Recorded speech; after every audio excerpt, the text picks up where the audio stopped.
नमस्कार,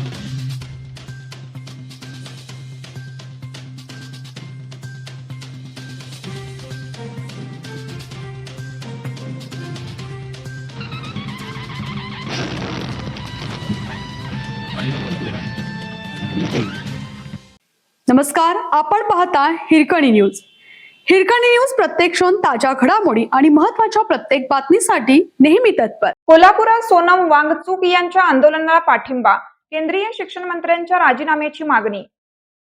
राजधानी नवी दिल्लीत गेल्या 18 दिवसापासून बेमुदत उपोषणाला बसलेले प्रसिद्ध शिक्षण तज्ज्ञ, पर्यावरणवादी कार्यकर्ते सोनम वांगचूक यांच्या आंदोलनाला बुधवारी कोल्हापुरातून पाठिंबा देण्यात आला आहे.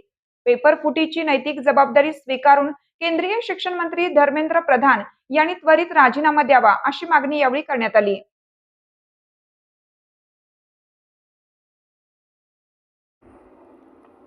कोल्हापूर जिल्हा इंडिया आघाडीच्या महाविकास आघाडीच्या वतीनं केंद्र सरकारचा निषेध करत आंदोलन करण्यात आलं. नर्सरी बागेतील राजर्षी शाहू महाराज समाधीस्थळी जमलेल्या आंदोलकांनी केंद्र सरकारच्या धोरणांचा तीव्र निषेध करत परिसर घोषणाबाजीने दणाणून सोडला.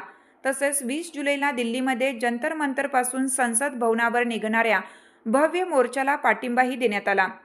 देशात नीट आणि इतर स्पर्धा परीक्षांमध्ये झालेल्या कथित घोटाळ्यामुळे लाखो विद्यार्थ्यांचे भवितव्य टांगणीला लागलं आहे. या पेपरफुटीची नैतिक जबाबदारी स्वीकारून केंद्रीय शिक्षण मंत्री धर्मेंद्र प्रधान यांनी त्वरित राजीनामा द्यावा, ही आंदोलनाची प्रमुख मागणी होती.